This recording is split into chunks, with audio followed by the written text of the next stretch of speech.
What happens when a law enforcement officer with a power complex meets a professional who outranks them in every way that matters?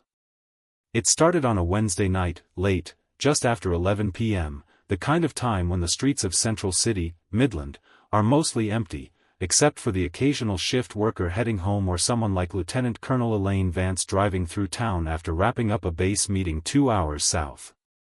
She was in her organization's issued black SUV, windows slightly tinted, nothing flashy, just clean, simple, and quiet, like her. Elaine had been on the road for a while, humming low to the rhythm of the tires against the pavement, her mind already halfway home. She wasn't speeding, wasn't swerving, wasn't doing anything unusual, but Sergeant Robert Miller saw something else. Parked just off Highway 101, he was tucked in his usual spot, sipping lukewarm coffee and scrolling through his phone, bored. The shift had been dragging, no calls, no action. And now, here came an unfamiliar car. He tossed the cup into the passenger side and pulled out. The lights came on before Elaine could even register the cruiser behind her. She slowed down, blinked once, then pulled over to the side of the road, calm and controlled, just like she'd been trained. The door of the patrol car slammed hard. She watched in the side mirror as a tall man approached, hand already resting on his holster, flashlight in the other. He didn't come to the passenger window, he went straight to hers. "License and registration," he said, no greeting. Elaine kept her hands visible and rolled the window halfway down. "Officer, may I ask why I'm being stopped?" Miller squinted, shining the light directly into her face. "You were drifting between lanes, didn't signal, looked like you might have been under the influence." She raised an eyebrow. "I wasn't." "License and registration," he repeated louder this time. Elaine didn't argue. She moved slowly, deliberately, reaching into the glove box for her documents. As she handed them over, she added, "That's a government vehicle. I'm a federal employee." Miller glanced at the ID and said nothing for a moment. "You military?" he asked, giving a small smirk. "Doesn't mean you're above the law." "I never said I was." His tone shifted, a little more aggressive now. "Step out of the vehicle for me." Elaine blinked. "Excuse me?" "I said step out of the car. I'm conducting a sobriety check." Her jaw clenched, but she stayed measured. "On what grounds?" "I've complied. I haven't been drinking." "I'd like to know the reason." Miller took a step closer. "Now you're refusing a lawful order." Elaine didn't move. "No, I'm asking for clarification." He didn't like that. He opened her door himself. "I need you to exit the vehicle now." That was when she calmly, quietly turned on her phone camera and hit record. "Just so we're clear," she said, "this interaction is being documented." Miller's eyes flicked to the phone for the first time. A sliver of hesitation crossed his face, but he didn't back down, not yet. "Out of the car, Elaine." She stepped out, her posture straight, not defiant, just firm. She didn't shout, didn't resist, but the way she carried herself, even in civilian clothes, told a different story. Miller looked at her, really looked, and for the first time, a small voice in the back of his head asked, "What am I dealing with here?" But his ego was louder. He proceeded with the field test, making her walk a straight line under the street lights like she was some reckless driver on a Saturday night. She passed perfectly, no slurring, no stumble, no hesitation. Still, he wrote her a citation for failure to maintain lane. Elaine took the ticket, no words, just a look. She got back in her car and drove away into the dark. But he had no idea the ticket was going to show back up in a courtroom and change everything. Sergeant Robert Miller wasn't new to this. 15 years on the force had carved deep lines into his face and thicker ones into his sense of self. He'd been in everything from neighborhood standoffs to messy traffic accidents, and he'd earned a reputation, the kind that made rookies tighten up when he walked in the room. But Miller liked it that way. He didn't ask questions, he gave orders. In his mind, the badge meant control, authority, final say. Whether it was a teenager mouthing off or a frustrated driver asking too many questions, Miller never backed down, and he never apologized. His precinct on the west side of Central City knew what they had: a cop who'd do the paperwork, show up on time, and never hesitate. That also meant they knew he could be rough, sharp with his tone, quick to escalate. But nobody really challenged him, not until that night. When he got back to the station after the stop, he barely mentioned it. He logged the citation in the system, gave a quick write-up. Failure to maintain lane, possible signs of impairment, no arrest made, and tossed the body cam in the charging dock like he always did. The video sat there for 2 days before anyone bothered to review it. In the meantime, Miller joked about it in the break room. "A woman tried to pull rank on me," he said to Officer Davis, "flashed her government ID like that was supposed to impress me." Davis raised a brow. "Wait, she was military?" Miller shrugged. "So she says." Some fed with an attitude. "What was her name?" Miller leaned back in his chair, popped open a bag of chips, and said, "Vance. Elaine Vance." Davis's face shifted. "You mean Lieutenant Colonel Vance?" Miller paused. "How would you know that?" "She gave a lecture at the academy last year," Davis said slowly. "She's not just military, she's high up, runs logistics out of Fort Sentinel. Bronze Star, 2 deployments. She's legit." Miller scoffed, waving it off. "Don't care who she is. On the road, I'm the authority." But something about Davis's tone lingered, that small note of caution, of respect. It chipped at Miller's usual armor. Still, he didn't go back and watch the footage. He didn't think twice about the ticket. In his head, it was already done and buried. But it wasn't. Because Vance had filed a formal complaint the next morning, not just with Internal Affairs but with the Office of the Inspector General. And she wasn't alone. The video she recorded had already been passed along to her legal team, and a copy was quietly making rounds through the military chain of command. Miller didn't know any of this yet. He was back in his routine, responding to minor calls, barking at people during traffic stops, carrying himself like a man who couldn't be touched. For years, he hadn't been, the system had protected him. Supervisors had looked the other way, union reps had shut down complaints, and Miller had come to believe the rules didn't apply to him the way they did to everyone else. But now there was someone on the other side who wasn't afraid. Someone who didn't yell, didn't fight, didn't crumble. She just documented everything, followed protocol, made one phone call at the right time to the right office, and she had receipts. But Miller didn't see it coming until the envelope hit his desk, marked "Formal Inquiry." Elaine Vance wasn't the kind of person who made noise for no reason. She wasn't dramatic, she wasn't confrontational, and she sure didn't have time to chase down every small injustice that came her way, not after 22 years in uniform, 2 tours overseas, and enough close calls to make most people fold. But this time it was different because she wasn't just thinking about herself. She was thinking about every young soldier she mentored, every civilian she'd seen mistreated without anyone to speak up for them, every woman, especially every black woman, who'd been forced to swallow their pride just to avoid making things worse. And she wasn't doing that anymore. Back at Fort Sentinel, Indiana, Elaine sat in her office the morning after the stop, staring at her screen. She'd barely slept, not because she was angry, though she was, but because the whole thing kept replaying in her head. The way he talked to her like she was nothing, the way his hand hovered over his holster, the way he tried to bait her into reacting. She knew the script, knew what could have happened if she hadn't kept her tone even, knew exactly how fast things could go wrong even with the camera rolling. Her aide, Sergeant Jones, poked his head in. "You good, ma'am?" Elaine looked up, expression calm but focused. "No, but I'm handling it." He stepped in, closed the door behind him. "I saw the footage," he said. You want me to loop in the base attorney? Already done, she said.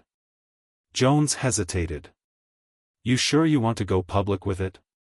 Elaine leaned back. I'm not looking for headlines, I'm looking for accountability. And she meant that. She'd spent her entire career leading with discipline, with integrity. Her rank wasn't just something she wore on her shoulder, it was something she earned through years of work, through decisions that affected lives.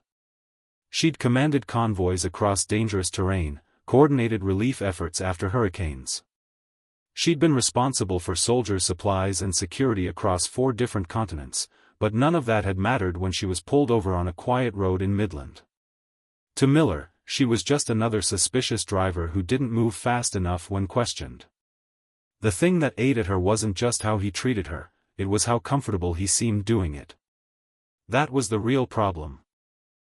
That was the real problem. So Elaine made a few calls, first to legal affairs, then to the Inspector General's office. She attached the footage, filed the complaint. She didn't embellish, she didn't dramatize, she just told the truth, backed by video, and let the facts stand on their own. By the end of the week, the story had started to circulate within military legal circles. It hadn't hit the media, not yet, but Miller's name was now attached to an internal investigation. The department's legal counsel had been notified, and Elaine kept working, kept showing up. She didn't mention it unless asked, but behind the scenes, she was preparing something else. Her lawyer had suggested that the stop wasn't just inappropriate, it might have violated federal policy considering her government status in the absence of probable cause. If it came to it, they'd go to court. Elaine didn't flinch at that, she welcomed it. But Miller still didn't believe this would go anywhere. Not until he was told to appear in front of a judge. The envelope was thin, nothing flashy, just a plain manila folder with his name typed on the front and a return address from the County Justice Center. Miller tore it open in the parking lot, half distracted, figuring it was just another traffic summons or departmental memo. But it wasn't. It was a notice to appear. A formal civil rights complaint had been filed. The plaintiff, Lieutenant Colonel Elaine Vance. The charge, violation of constitutional rights during a traffic stop, including unlawful detainment, intimidation, and abuse of authority. Miller stood there for a minute, staring at the paper. Then he laughed out loud. No way, he muttered. No way this sticks. But when he stepped back inside the station, the mood was different. His captain, Officer Stevens, called him into the office. Door shut, blinds pulled. Captain Stevens started, "We need to talk." Miller sat, arms crossed. About what? The lady from the other night? She's trying to play victim. Stevens didn't smile. She's not playing anything. Do you even know who she is? I don't care who she is. She got pulled over, acted smug, and now she's mad I didn't kiss her shoes. Stevens leaned forward. She's not just some random motorist. She's a lieutenant colonel, a combat veteran. Her record's spotless, her connections are deep, and she's got the whole thing on tape from 2 angles, yours and hers. Miller scoffed. So what? We just roll over and say sorry because she's got some stripes? No, but we don't pretend this is nothing either. You're going to court, and if this gets out, and it will, it's going to blow up. Still, Miller couldn't shake the arrogance. She didn't even get arrested. I didn't touch her, I was following procedure. You were on edge, Robert. You escalated, you treated her like a suspect before you even knew who she was. Miller bit his lip, for once, he didn't have a snappy response. The notice said the court date was set for 3 weeks out. In the meantime, word had spread across the department, whispers in the locker room, sideways glances in the hallway. Nobody said anything to his face, but Miller could feel the shift. He wasn't the wolf anymore, he was bleeding, and the rest could smell it. Back at her base, Elaine prepared too, but in a different way. She didn't throw press conferences or demand attention. She met quietly with her legal team, reviewed every second of the footage, and outlined her experience in exact detail. She was calm, collected, but relentless. Her lawyer, Mr. Harrison, sat across the table from her and said, "You sure you want to do this in court? It's public, it'll follow you." Elaine nodded. "Good. Let it." Harrison paused. "Most people would have let it go." "I've let too much go already," Elaine said. "This isn't just about me." She wasn't looking for a payout, she wanted a public record, a moment that could be referenced. Something that showed power didn't excuse behavior, and that silence wasn't the only option. She wasn't just standing up for herself, she was standing up for every person who'd been talked down to, dismissed, or bullied behind flashing lights and a badge. When the court date finally came, she didn't walk in quietly, she walked in wearing her full-service uniform, badges, medals, the rank on her chest clear as daylight. She wanted the jury to see her not just as a woman in a car that night, but as a human being who had served her country, respected the law, and expected the same in return. Miller was already seated when she walked in. He turned, saw the uniform, and his smirk faltered for the first time. But the real test hadn't started yet, because when Vance took the stand, the whole courtroom leaned in. The courtroom was packed, not with reporters, not yet, but with officers from both the local precinct and Fort Sentinel military base. Elaine's peers came in silent, respectful, dressed in uniform or business attire, seated shoulder to shoulder with civilians who had no idea what this case was really about. To some, it looked like a traffic stop gone wrong, but to Elaine, it was the boiling point of something deeper, something that had been simmering for years.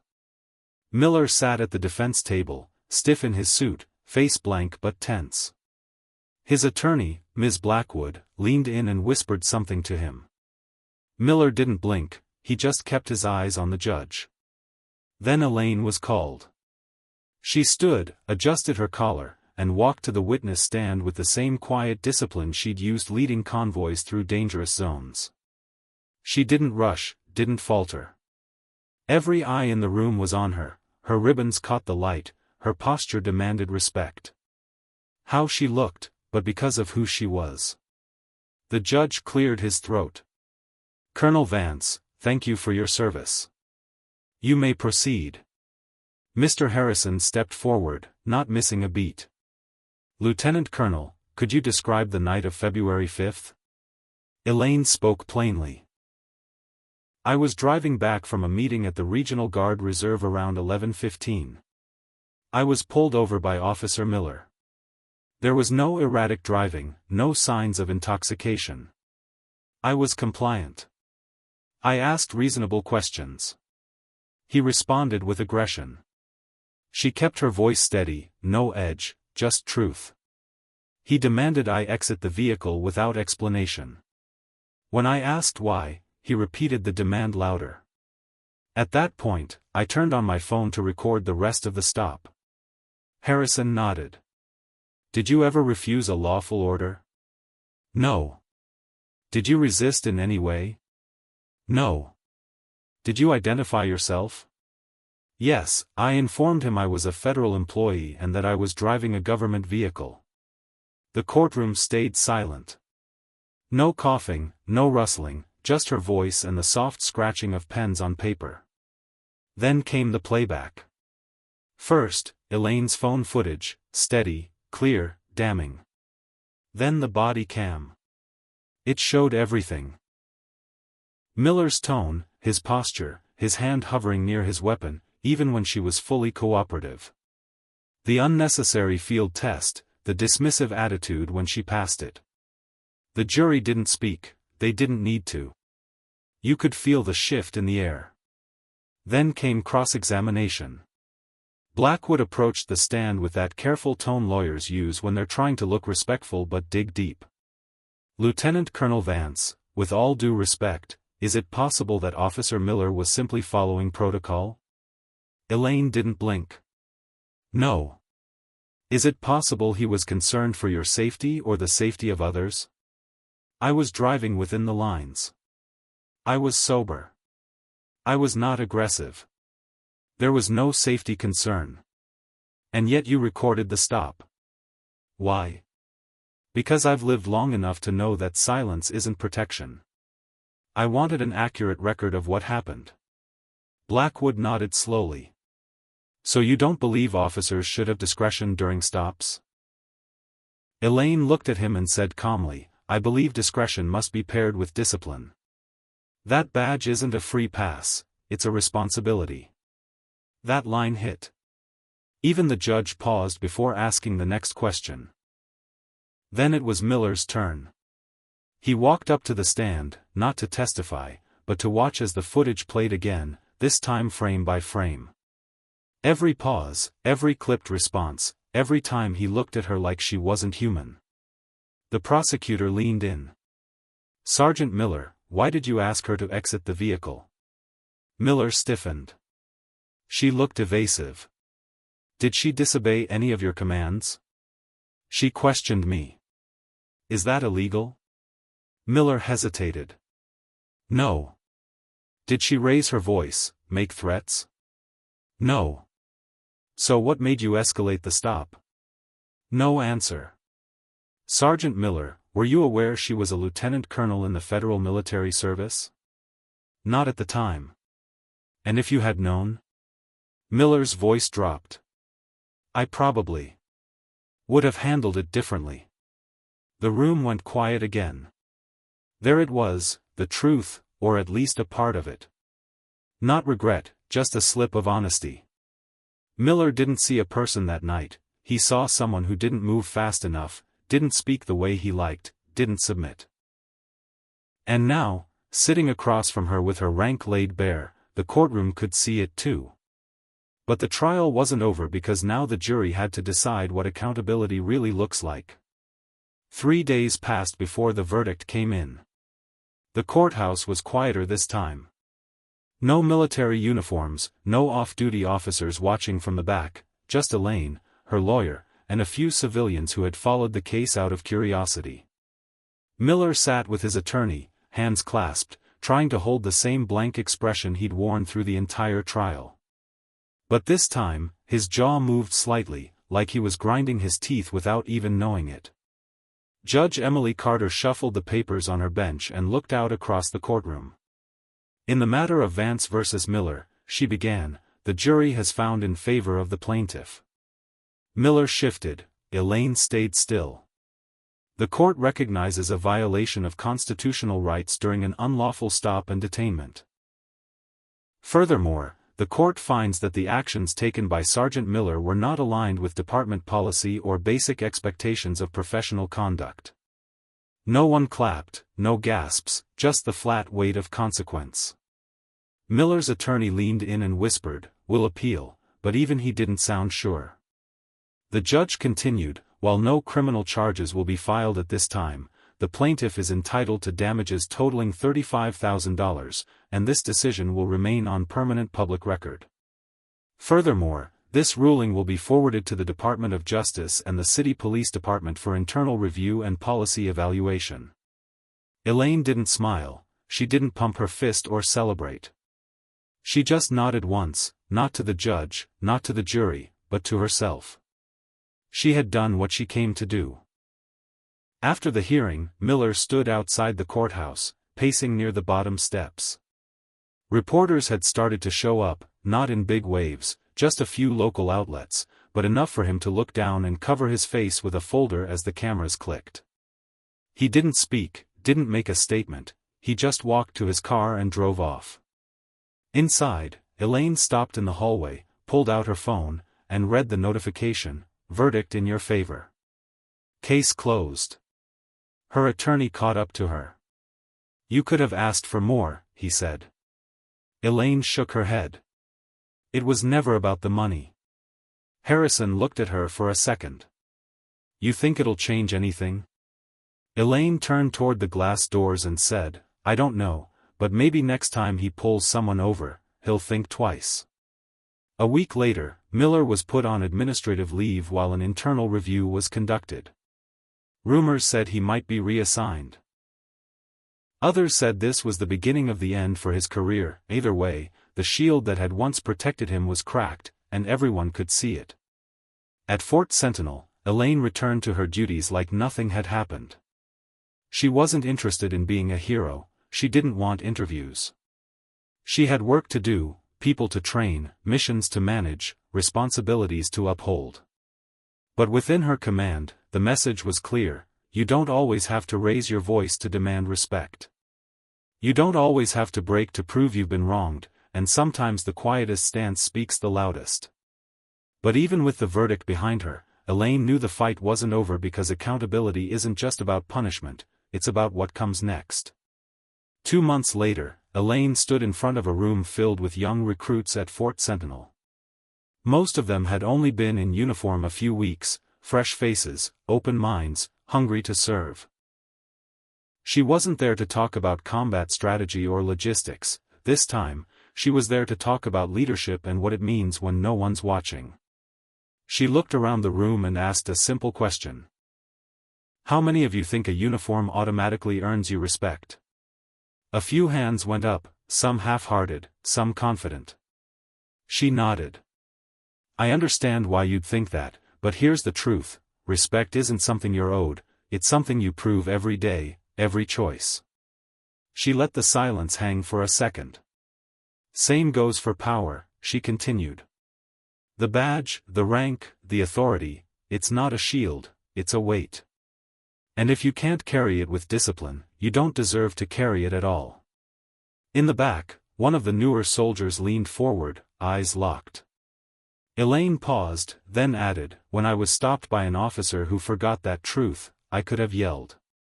I could have panicked. I could have let it slide. She looked around. I didn't do any of those things. I documented it. I filed. I showed up in court, and I told the truth. A long pause. That officer thought his badge made him untouchable until he saw my rank, not just on my uniform, but in how I carried myself. That's the difference. That's leadership. The room stayed quiet, but it wasn't the kind of quiet that comes from disinterest, it was the kind that comes when something lands. Elaine closed the folder in front of her and looked up. Lead with character, serve with integrity, and never forget, you don't just represent the uniform, you represent every person who came before you and everyone who will come after. She stepped off the platform, not for applause, not for thanks, but because the work was already done. Let this story be a reminder: authority without accountability is just a mask for weakness. Speak up, stand firm, and when you see wrong, don't turn away, because silence is comfort for the guilty, but courage is protection for the rest of us.